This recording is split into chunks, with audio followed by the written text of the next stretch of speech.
ইকোনমিকে প্রধানত কত ভাগে ভাগ করা যায়? তো ইকোনমি প্রধানত দুই ভাগে ভাগ করা যায় ইকোনমিকে, একটা হচ্ছে ওপেন ইকোনমি আর একটা হচ্ছে ক্লোজড ইকোনমি। তো ওপেন ইকোনমি বলতে আমরা সেই সমস্ত ইকোনমি বা দেশকে বুঝি যে ক্ষেত্রে ইন্টারন্যাশনাল ট্রেড বা যে বাইরের যে দেশ সেগুলোর সাথে যে বাণিজ্য সেটা অ্যালাউড থাকে, তার সাথে সেই সমস্ত দেশের ক্ষেত্রে বিদেশি বিনিয়োগ বা যে ইনভেস্টমেন্টগুলো থাকে ফরেন ইনভেস্টমেন্ট সেগুলো কিন্তু অ্যালাউড থাকে। তো এইগুলো হচ্ছে ওপেন ইকোনমি। আর ক্লোজড ইকোনমির ক্ষেত্রে কিন্তু ইন্টারন্যাশনাল ট্রেড বা যে ইনভেস্টমেন্ট বিদেশি বিনিয়োগ সেগুলোর ক্ষেত্রে কিন্তু অনেক রেস্ট্রিকশনস থাকে বা সেগুলো কিন্তু রেস্ট্রিক্টেড থাকে, সেটা হচ্ছে ক্লোজড ইকোনমি। তো ওপেন ইকোনমির মধ্যে যেরকম ভারতবর্ষ রয়েছে, ইউএসএ রয়েছে, সুইজারল্যান্ড রয়েছে, সুইডেন রয়েছে, এই ধরনের বিভিন্ন দেশগুলো রয়েছে। ক্লোজড ইকোনমির মধ্যে কিউবা, নর্থ কোরিয়ার মতন এরকম দেশগুলো কিন্তু রয়েছে। আর যদি আমরা গভর্নমেন্টের কন্ট্রোলের উপর বেস করে দেখি যে কত ধরনের ইকোনমি হয়, তাহলে সেটা ক্যাপিটালিস্টিক ইকোনমি এবং আরেকটা হয় সোশ্যালিস্টিক ইকোনমি।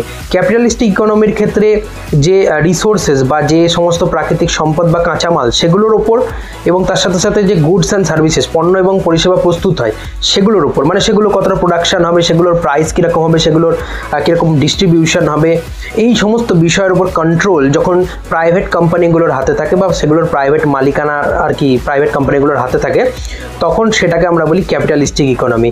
কিন্তু যদি পুরো বিষয়টার ইকোনমির ক্ষেত্রে পুরো বিষয়গুলির কন্ট্রোল যদি গভর্নমেন্টের হাতে থাকে, তখন সেটাকে বলি আমরা সোশ্যালিস্টিক ইকোনমি। তো এই হচ্ছে ক্যাপিটালিস্টিক আর সোশ্যালিস্টিক ইকোনমি।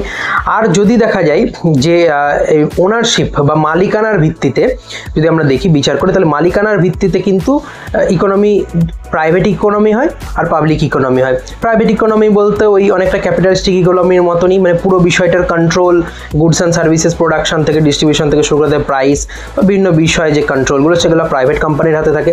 আর পাবলিক ইকোনমির ক্ষেত্রে হচ্ছে পুরো বিষয়টার ইকোনমির ক্ষেত্রে সমস্ত বিষয়ের কন্ট্রোল গভর্নমেন্টের হাতে থাকে।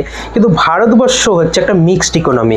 ভারতবর্ষের ক্ষেত্রে যেরকম প্রাইভেট ওনারশিপ বা ব্যক্তিগত মালিকানা বা প্রাইভেট যে কোম্পানিগুলো সেক্ষেত্রে মালিকানা এগুলো কিন্তু অ্যালাউ করা হলেও কি করা হয়, ভারতবর্ষের কিন্তু গভর্নমেন্টেরও কিন্তু একটা সিগনিফিক্যান্ট কন্ট্রোল রয়েছে ইকোনমির ওপর বা বিভিন্ন যে প্রোডাক্টসের ডিস্ট্রিবিউশন, কনজামশন, প্রোডাকশন, এই বিভিন্ন বিষয়ের উপর কিন্তু কিছুটা হলেও কন্ট্রোল গভর্নমেন্টের থাকে। তো তাই জন্য ভারতবর্ষ একটা মিক্সড ইকোনমি।